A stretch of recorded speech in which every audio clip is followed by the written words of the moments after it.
السلام علیکم، آپ دیکھ رہے ہیں دی آرگیومنٹ، میرا ڈیجیٹل چینل، اور آج اب ایک بہت اہم خبر کے حوالے سے آپ سے بات کریں گے۔ پشاور میں ایک اور حملہ ہوا، ایک بڑے پیمانے کا حملہ جس میں 28 افراد شہید ہوئے اور 120 سے زیادہ افراد زخمی ہوئے۔ یہ پولیس لائن سے قریب مسجد کے اندر ہونے والا ایک حملہ ہے، جس میں اس وقت حملہ کیا گیا جب لوگ نماز ادا کر رہے تھے۔ تو اس حملے کو کسی بھی کانٹیکسٹ میں کوئی ریزننگ یا ریشنالٹی کے ساتھ نہیں دیکھا جا سکتا، کیونکہ یہ انڈرسٹوڈ ہے کسی بھی مذہب میں دوسرے مذہب کی رسپیکٹ کرنا، خاص طور پہ جب کوئی نماز پڑھ رہا ہو یا اپنی عبادت کر رہا ہو اور اس پہ اس طرح سے حملہ کیا جائے، یہ this is beyond intelligence and understanding. اس طرح کے حملوں کی بہت مذمت تو ہوتی ہے، لیکن اس طرح کا مائنڈ سیٹ کسی بھی طرح سے سمجھا نہیں جا سکتا کہ آپ کس طرح سے مسجد کے اندر اس طرح سے اٹیک کر سکتے ہیں۔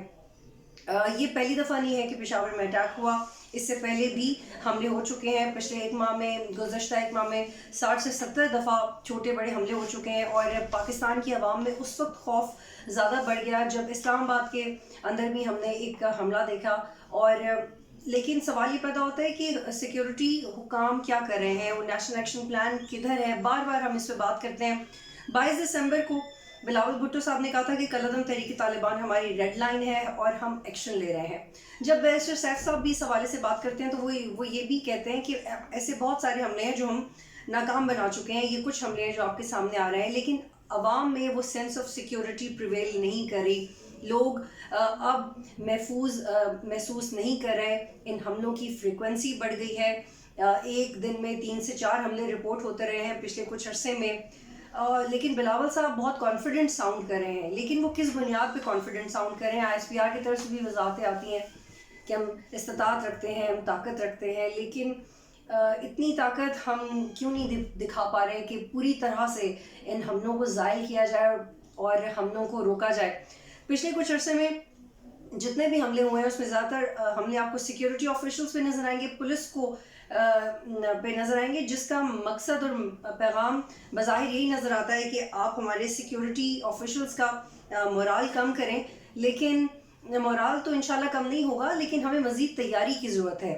یہ حملے بہت بڑا پیغام ہے کہ اب پاکستان کو مزید کچھ واضح پالیسی کی ضرورت ہے۔ وہ کیا واضح پالیسی ہوگی یہ اب تک کلیئر نہیں ہے، کیونکہ آپ دیکھ رہے ہیں کہ گورنمنٹ، حکمران جماعت اور اپوزیشن کی توجہ بالکل KPK assembly, Punjab assembly, elections کب ہوں گے، 90 دن کے اندر ہوں گے یا نہیں، الیکشن کمیشن کا رول، یہ آپ کو میڈیا کی توجہ بھی، سیاستدانوں کی توجہ بھی اس مخصوص ایشو پہ نظر آئے گی۔ لیکن دہشت گردی کے حوالے سے وہ جو پارلیمانی کمیٹی بنی تھی، جب رانا ثناء اللہ صاحب نے کہا تھا کہ پارلیمانی کمیٹی کا ہم نے سارا اختیار عسکری قیادت کو دے دیا، اس کے بعد کیا ہوگا؟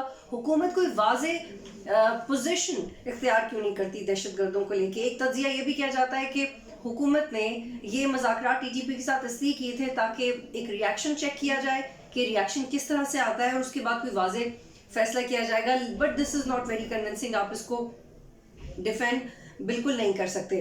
رانا ثناء اللہ صاحب نے کہا کہ عسکری قیادت کو اختیار دے دیا گیا ہے، لیکن عسکری قیادت کیا سوچ رہی ہے؟ کیا عسکری قیادت کو مزید میڈیا کو اور عوام کو کانفیڈنس میں لینے کی ضرورت ہے؟ کیونکہ جس فریکوینسی سے حملے بڑھ رہے ہیں اور جن حالات میں جنگ بندی کا اعلان ہوا تھا، اس سے بھی کلیئر نہیں تھا کہ جنگ بندی کی فیور میں جو حالات گئے ہیں وہ TTP کو زیادہ سپورٹ کر رہے ہیں یا نہیں کر رہے۔ بہت انٹرسٹنگ رپورٹ جو کہ ہمیں مزید کلیئرٹی دے گی اس تمام معاملے میں کہ ریزنز کیا ہے۔ ایک تو ریزن یہ ہے کہ آبویسلی آپ کا سیکیورٹی آپریٹرس میں کچھ کمی رہ گئی ہے۔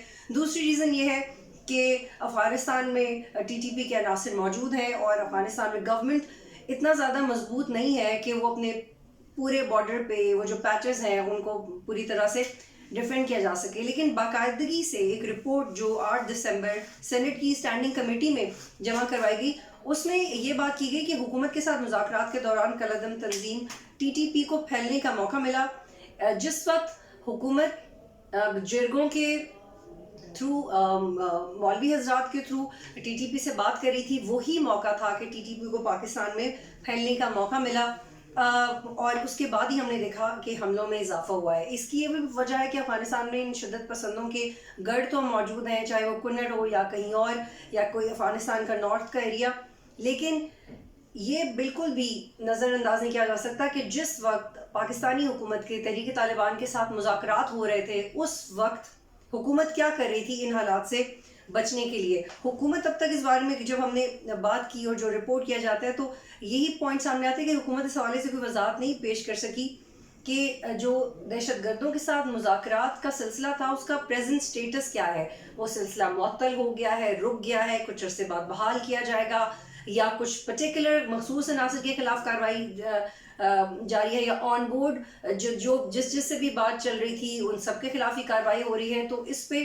عسکری قیادت کی کیا واضح پوزیشن ہے سوائے ان روٹین کی ڈیلیبریشنز جس کے بارے میں ہمیں خبریں ملتی ہیں, اس کے علاوہ پاکستان میں آپ کو کوئی بھی اویئر نظر نہیں آتا کہ ٹی ٹی پی اور حکومت پاکستان ایگزیکٹلی کر کیا رہے ہیں, اور ان حملوں سے پہلے کیا کر رہے تھے, ان حملوں سے بچنے کے لیے کیا کر رہے تھے.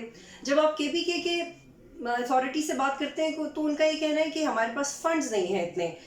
آپ کو دونوں فریقین گورنمنٹ بھی اور کے پی کے کی گورنمنٹ بھی ایک دوسرے اوبیسلی بلوچستان میں بھی حملے ہوئے ہیں, لیکن یہ دونوں فریقین زیادہ ایک دوسرے پہ الزام تراشی کرتے ہوئے دکھائی دیتے ہیں. کوئی کہتا ہے کہ جی وفاق کی رسپانسبلٹی ہے, فنڈز نہیں دیے, کوئی کہتا ہے جب تک ہماری گورنمنٹ تھی حملے نہیں ہوئے. اس کے بعد تو جب پی ٹی آئی کی گورنمنٹ میں حملے رکے تو سب نے کریڈٹ لیا, لیکن جس وقت وہ گورنمنٹ گئی اور اب جو موجودہ گورنمنٹ میں حملے بڑھے تو اب اس کا ذمہ دار کون ہے, اس کی آپ کو کلیئرٹی اور وضاحت کہیں سے بھی نہیں ملے گی. کے پی کے ترجمان یہ کہتے ہیں کہ کے پی کے کی پولیس کے پاس تیاری اپنی جگہ پوری ہے, لیکن دہشت گردی کی لہر جب آتی ہے تو ہم تو نہیں لے کے آئے, جو کرنے والے ہیں ان کی اپنی حکمتی عملی اور منصوبہ بندی ہے. اور یہ بھی آپ کو ایک وجہ سنائی دے گی آفیشلز کی طرف سے کہ جس وقت ہم بات کر رہے تھے اور ہمیں لگتا تھا کہ حالات بہتر ہو جائیں گے, اس وقت ٹی ٹی پی کے کچھ عناصر حملوں کی تیاری کر رہے تھے. کیا آپ اتنے اناویئر تھے؟ آپ اگر اس کی تفصیل میں جائیں تو آپ کو بڑی ڈسپوائنٹنگ بیانات ملیں گے.